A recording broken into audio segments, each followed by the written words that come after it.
Yes, good morning my people. So leo ndio siku ya kwanza, the first day of the training.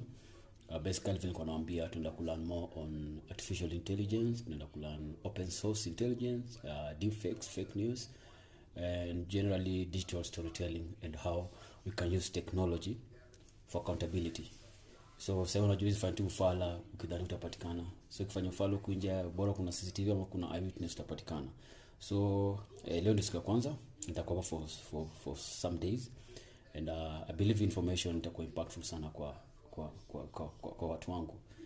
Aim ni ku set up an online kibanda, digital kibanda, kozini project kibanda. So kinaenda hapa through Chambua KE.